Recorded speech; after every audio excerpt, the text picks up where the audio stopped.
Russia launched its full-scale invasion in February 2022, leading some in the Trump administration to voice concerns that U.S. stockpiles are now too low. The Ukrainian government has not commented on the announcement, and U.S. officials did not say which are those shipments that are being halted. Now, this means that America is preparing for its own military arsenal rather than providing anything more to Ukraine, probably setting the stage for some sort of a peace talk to be accepted by both sides. As we wrap things up, tell you one thing, which is about Anil Menon. That's an important story, as India has been celebrating its space mission. And as we celebrate Shubhanshu Shukla, let's also now celebrate Anil Menon. NASA astronaut has been assigned his first mission to the International Space Station, serving as a flight engineer and expedition of a crew member. Menon will launch aboard the Roscosmos Soyuz MS-29 spacecraft in June 2026. During his expedition, Menon will conduct scientific investigations and tech demonstrations to help prepare humans for future space missions and benefit humanity. As I said, we celebrate Shubhanshu Shukla. It's time to also celebrate Anil Menon. From interesting tech startups to industry-leading companies, politics, sports, culture, curry, cricket. Oh, there's so much to talk about. Like me, if you too thrive on interesting conversations, this is a show you cannot miss. Watch this space to know more about all matters and all people that make Britain what it is today. Out of Britain, with me, Radhika Iyer.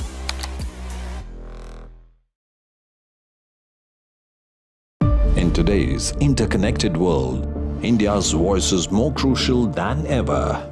When India speaks, the world listens. At NDTV World, we are that voice, bringing you intelligent and insightful news from India and beyond. From geopolitics and diplomacy to economic shifts, migrations, tech disruptions, and the stories of our diaspora. We cover the news that shapes our global future. NDTV World, your new home for global news, is here.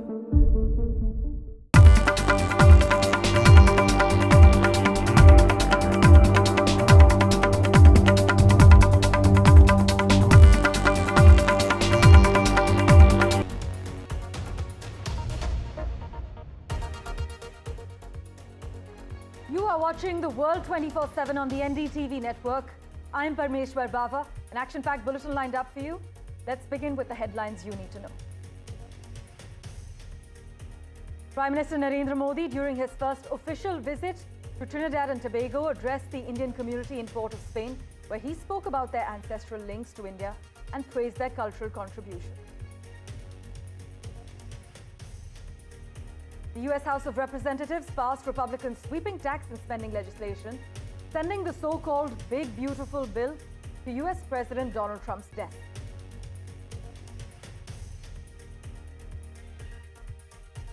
In the backdrop of a controversial bill in the US Senate, External Affairs Minister Dr. Jaishankar has said New Delhi's concerns have been shared with US Senator Lindsey Graham over the bill proposing a 500% tariff on nations buying oil from Russia.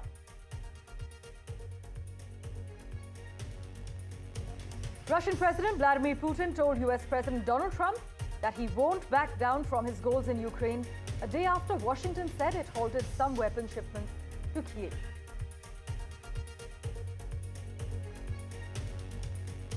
India's Russian oil imports rose to an 11-month high in June, further cementing Moscow's continued dominance in New Delhi's oil import basket. According to tanker data, Russian crude accounted for a massive 43.2% of India's total oil imports just in June.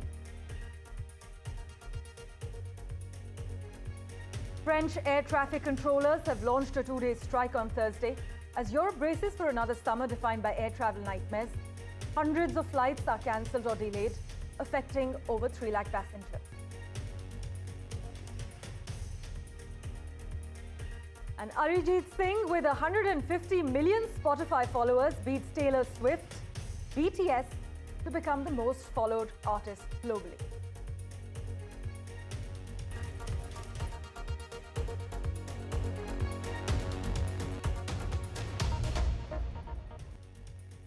Our big focus, Prime Minister Narendra Modi is now on the second leg of his five-nation tour. You remember it's his longest diplomatic tour in the last decade. Now, during this touchdown in Trinidad and Tobago, he is expected to further strengthen our bilateral relationship. The Prime Minister actually addressed the Indian community in Port of Spain, where he spoke about their ancestral links to India, praised their cultural contributions, and said it was an honor to bring with him a replica of the Ram Mandir and holy water from the river Sarayu in Ayodhya, recalling the community's earlier gesture of sending Shilas and sacred water for the temple's construction. Just listen in to the Prime Minister's remarks in Trinidad, followed by Urvashi's report. They left their soil, but not their soul. They were not just migrants.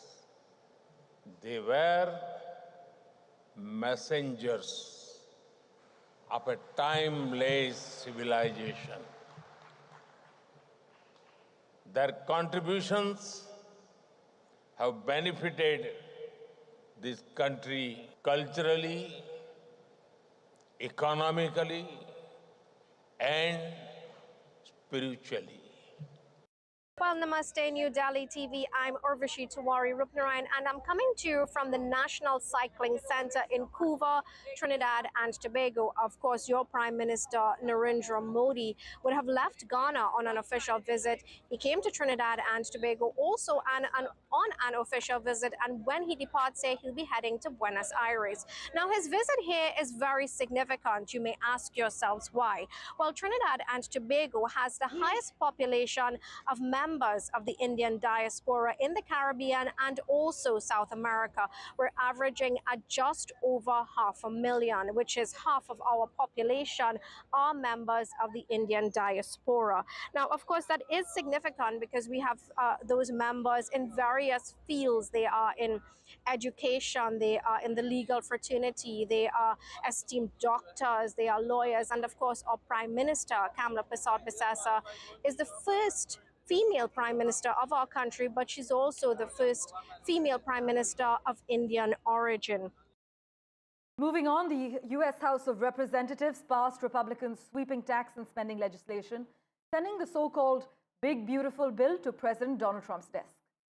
The measure's passage, following an all-night legislative session during which Republicans quashed internal opposition, comes just before Trump's deadline of the 4th of July and reflects his sustained sway over the party.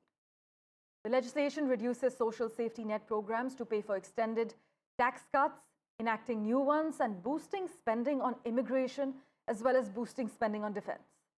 Democrats, by the way, are already laying the groundwork to campaign on the bill in the 2026 midterm elections, hitting their Republican colleagues on the safety net cuts and projected impact on the federal deficit. In fact, recent polls have shown the legislation is deeply unpopular.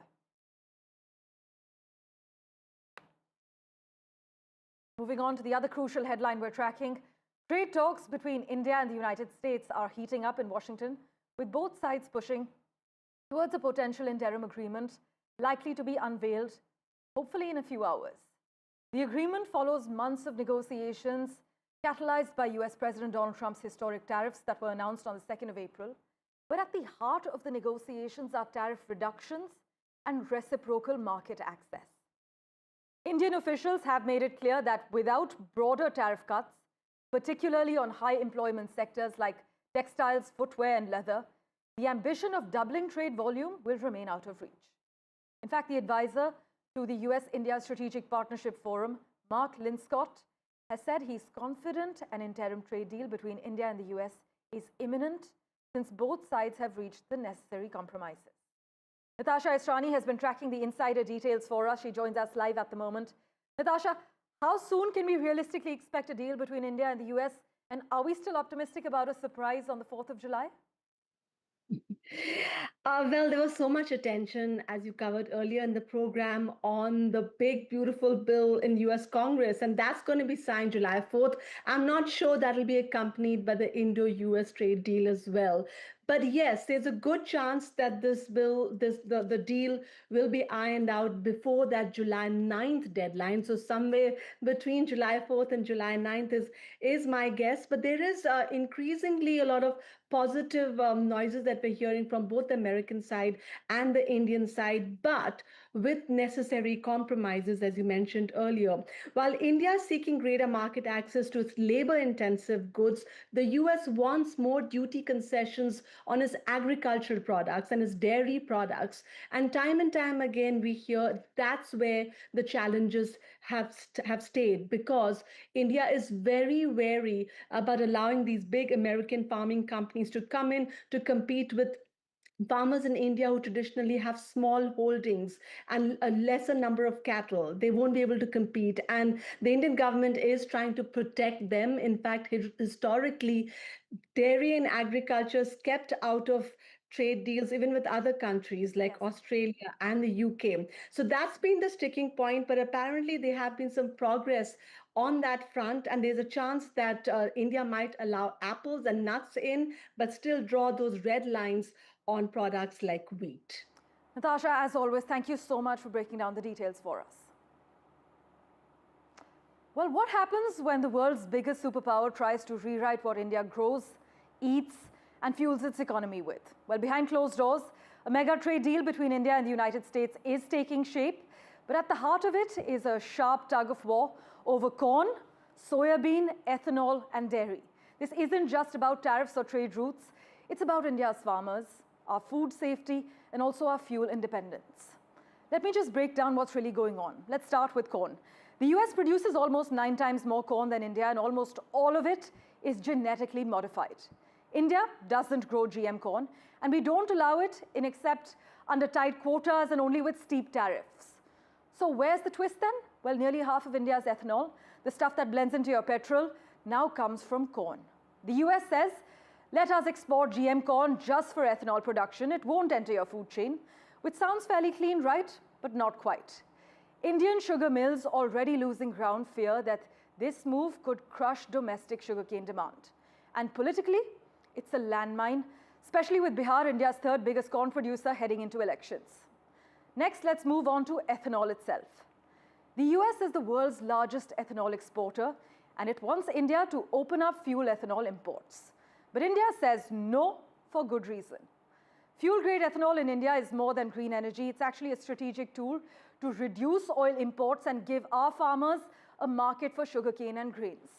Letting cheap American ethanol in, well, that undermines the whole point. Then comes soybean. Well, India allows GM soy oil, but not GM beans, or the soy protein cake used for livestock feed. Why? Because the GM protein is in the bean, not the oil, and that's where the safety and environmental concerns lie. The US wants to change this, but soybean is grown on over 13 million hectares in states like Madhya Pradesh, Maharashtra, and Rajasthan, and prices, well, they're already crashing. More imports now, that's political suicide. And finally, dairy. This one's actually non-negotiable. India's tariffs on milk powder and butter are already sky high, up to 60%. And there's a cultural red line too. Imported dairy must come from cows, not fed animal byproducts. The US says it's unscientific, India says it's non-negotiable and deeply cultural as well. Still, some experts believe the US may use dairy as a bargaining chip to push through access on corn and ethanol. But the bottom line, this deal isn't just about goods crossing borders. It's about who controls the future of Indian agriculture, who controls the future of Indian food systems, and our fuel supply. And for now, India is holding firm. The other big story we're tracking, Russian President Vladimir Putin told US President Donald Trump that he won't back down from his goals in Ukraine, a day after Washington said it halted some weapon shipments to Kyiv. The leader's hour-long call comes as Moscow has intensified its attacks on Ukraine, pounding cities with drone and missile strikes. Ukraine actually worries that those attacks could become more lethal after the Trump administration abruptly stopped the delivery of air defense interceptors and other weapons. That decision signals diminishing American commitment towards Kyiv and will mean more death and a longer war, is what experts are arguing as we speak. But Ukraine's Volodymyr Zelensky is likely to lobby for more support in a call with Trump today, as in Friday. We had a call. It was a pretty long call. We talked about a lot of things, including Iran. And we also talked about, as you know, the war with Ukraine. And I'm not happy about that. I'm not happy about that. Progress with him on a deal with Ukraine? Do you feel like you made any progress? No, I didn't make any progress with him today at all. My colleague Vishal Vivek has been tracking all the finer developments for us. He joins us live at the moment. Vishal, take us through the key takeaways from this hour-long call, and we're given to understand that Zelensky is likely to dial Trump today as well? That is exactly right, and the biggest takeaway is that the stalemate continues. The Russia-Ukraine war that has been continuing for more than 3 years now has killed thousands of people, probably more than 2 lakh people according to various estimates, is most likely continuing, and there's no end in sight. The peace talks that had been started by the US, that also seem to have been stalled, because in the last few days Russia clearly said that it is nowhere nowhere close to having any kind of peace talks and nowhere close to having any kind of deal with Ukraine. At the same time, US blames Russia for stalling the talks. Russia doesn't accept that blame. So this deadlock continues, and there's no end in sight to the conflict. As you mentioned, there's also this angle of US halting some of the weapons shipment to Ukraine. That will also play an angle. Whether Ukraine can sustain the attacks that Russia has been conducting in the recent past. So all of that will come into the picture, but the deadlock continues, and the war is far from ending. Charles, as always, thanks so much for joining us with the latest information coming in. Meanwhile, White House envoy Steve Witkoff is planning to meet the Iranian Foreign Minister Abbas Araghchi in Oslo next week to restart nuclear talks. This is what reports state. Now, I'll tell you why this is so significant. The reports state that a final date hasn't been set, but neither country has publicly confirmed this meeting. But if it happens, it would mark the first direct talk since US President Donald Trump ordered an unprecedented military strike on Iran's nuclear facilities last month. By the way, the United States imposed sanctions against a business network that smuggles Iranian oil disguised as Iraqi oil, as well as sanctions targeting a Hezbollah-controlled financial institution.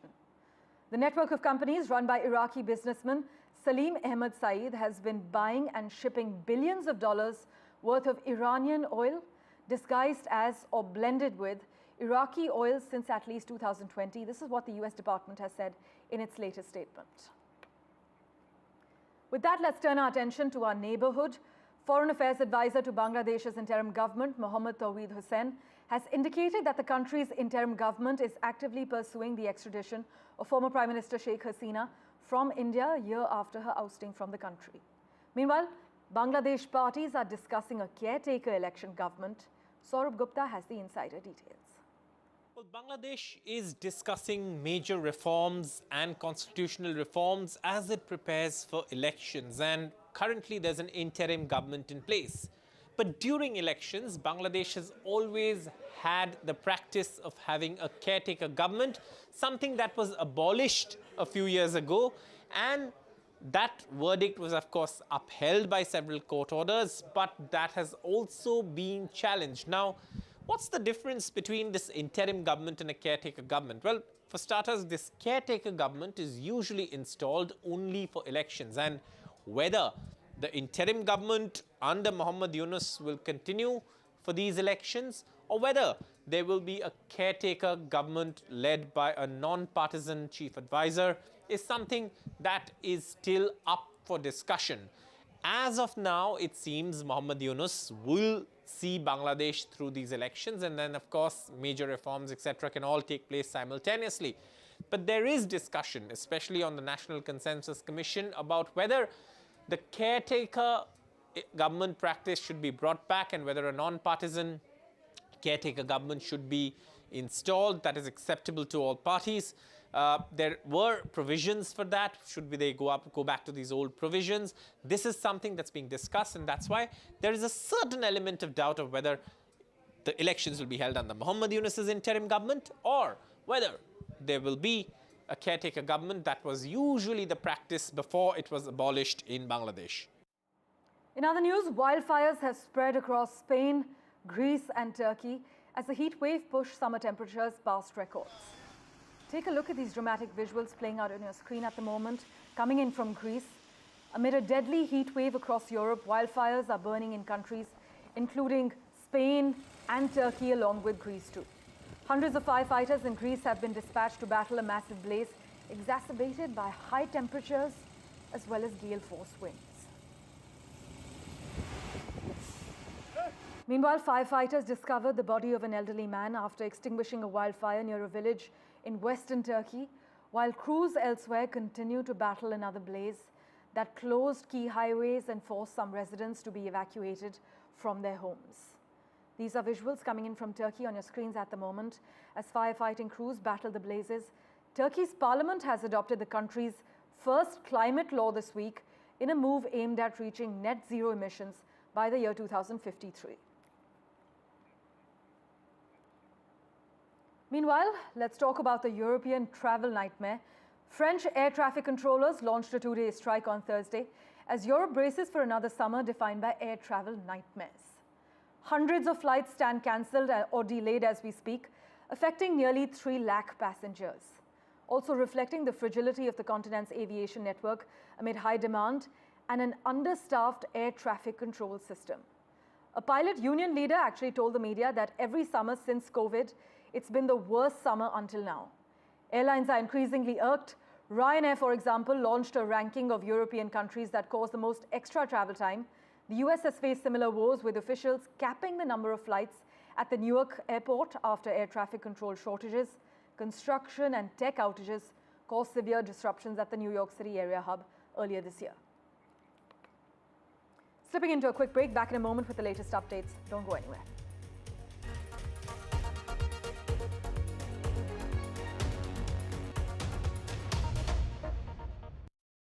From interesting tech startups to industry-leading companies, politics, sports, culture, curry, cricket. Oh, there's so much to talk about. Like me, if you too thrive on interesting conversations, this is a show you cannot miss. Watch this space to know more about all matters and all people that make Britain what it is today. Out of Britain, with me, Radhika Iyer.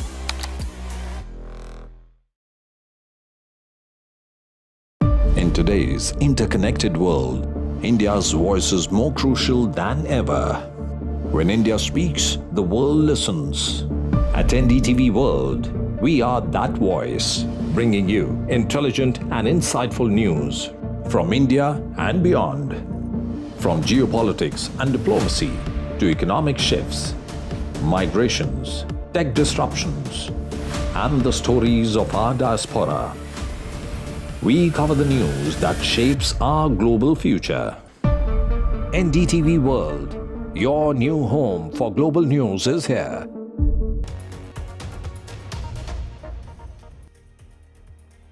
Well, Russia has accepted the credentials of a new Afghan ambassador to Moscow, making it the first country to extend diplomatic recognition to the Taliban since the Islamist movement retook power in the South Asian country in 2021.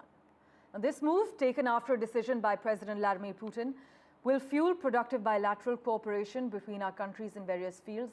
This is what Russia's foreign ministry has said in its latest statement. It also posted a picture of a deputy foreign minister, Andrei Rudenko, meeting newly appointed Afghan ambassador Gul Hassan earlier on Thursday, and the Taliban diplomats later raised the group's flag, the Muslim declaration of faith in black script on a white background, at the Afghan embassy.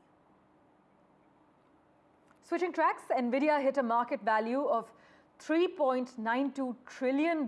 That's trillion with a T, believe it or not, briefly putting it on track to become the most valuable company in history as Wall Street doubled down on optimism about artificial intelligence. The demand for AI chips has driven NVIDIA's market value surge, and believe it or not, the valuation exceeds the total of Canadian and Mexican stock markets. Meanwhile, Arijit Singh, with 150 million Spotify followers, beats Taylor Swift, beats BTS to become the most followed artist globally.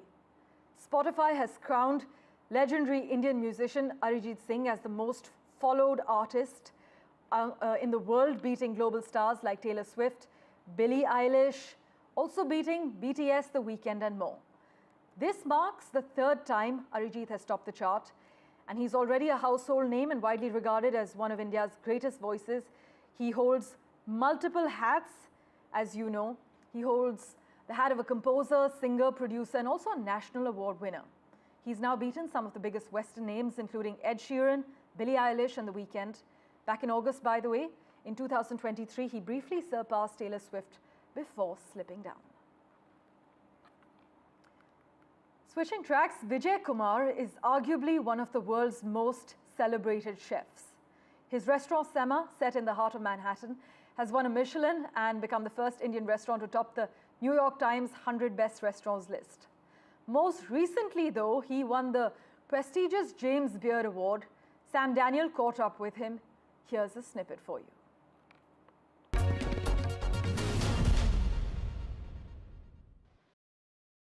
Vijay, thank you very much for your time. Congratulations on this award.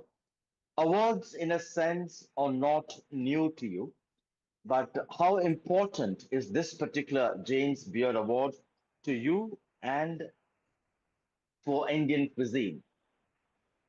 Well, first of all, thank you so much, and thank you so much for having me here. Thanks a lot. And well, award. This is, I mean, any award is like blessing, right? I mean, this is Right. any award is recognition, validation, and having James Beard Award is something very special, and definitely it's one of those prestigious award which they've been doing it for for many years, and this award is for it's not just for me. It's just for the chef who's been trying to do the Indian cuisine, and it's a responsibility. It's not just a validation recognition. I think it's a responsibility. Right. Yeah. And the thing is, sorry, one more thing I was going to say, like James Beard Award again, like why it's special, because there has been many years, and Indian. I mean, it's kind of historic. I mean, if you think about it, this is probably the time they started looking into Indian cuisine, they're rewarding Indian cuisine, the recognition of Indian cuisine too. So I think it's a kind of historic moment, and it's definitely a blessing, and it's a lot of responsibility. You come from a village in Tamil Nadu in Dindigul district, and in your acceptance speech, you fondly remembered your grandmother and your mother. Tell us about their role in shaping you as an international chef. Well, definitely they play a lot of role. And, if you think about India, the whole India, every single household, the mothers and grandmothers, they are the one who, cook our meal, who for their whole life. And sometimes we take things for granted. We don't even appreciate how much effort they put in to make a meal. They bring joy to a table. And it was just so fascinating to see them, how much, like a heart and soul they put into make a food with the limited resources. And finally, make way for the auto rickshaw bag, LV's boldest tribute to India yet. Following Prada's buzzworthy Kolhapuri sandals, Louis Vuitton is now grabbing attention with a one-of-a-kind handbag. This collection is making waves in the fashion world, with India stealing the spotlight this season. Here's a report that shows you why. You must be wondering, where am I headed looking all dolled up with my LV bag? Well, it seems these days that the West is obsessed with our day-to-day things. From Kolhapuris to eating with our hands, and now an auto rickshaw. Chaliye bhaiya.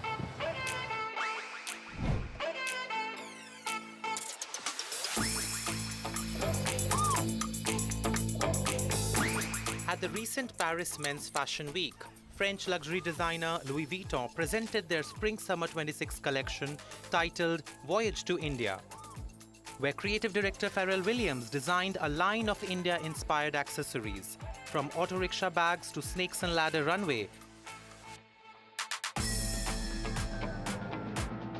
and Sandook-style iconic LV trunks.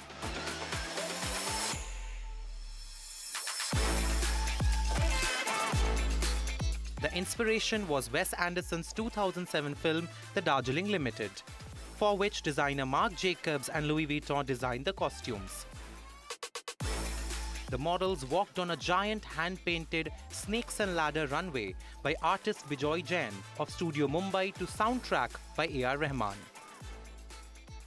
Auto rickshaws have been around since the 1940s, but it has taken the Europeans almost 70 years to understand the charm of this easy breezy mode of public transportation. These accessories immediately gained attraction on the internet, and LV was appreciated for not just getting inspired, but also crediting the Indian culture and artisans unlike its competitor Prada. भैया आपको क्या लगता है इस bag का price कितना होगा? 500 का होगा भैया. 500 रुपए. Okay. Now I'm not sure what's the price of these Louis Vuitton bags, but getting to my destination will be definitely cheaper than that. चलिए भैया.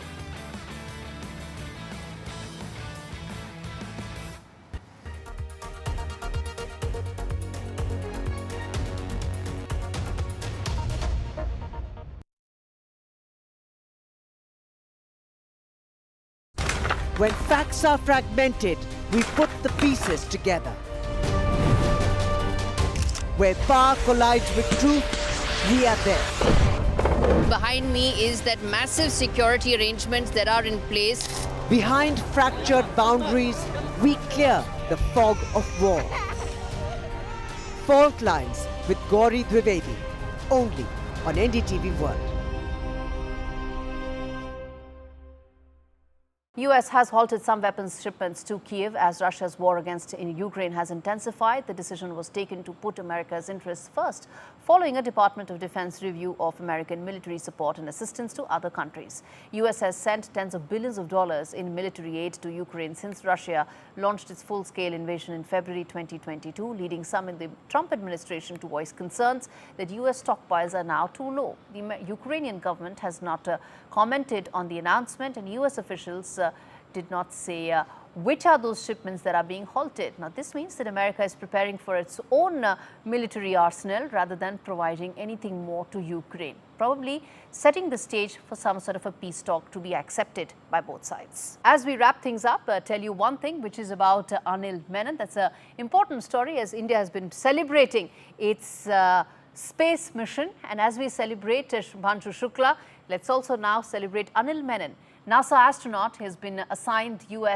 his first mission to the International Space Station, serving as a flight engineer and expedition of a crew member. Menon will launch aboard the Roscosmos Soyuz MS-29 spacecraft in June 2026. During his expedition, Menon will conduct scientific investigations and tech demonstrations to help prepare humans for future space missions and benefit humanity. As I said, we celebrate Shubhanshu Shukla. It's time to also celebrate Anil Menon. This is NDTV, and you're watching NDTV 24/7.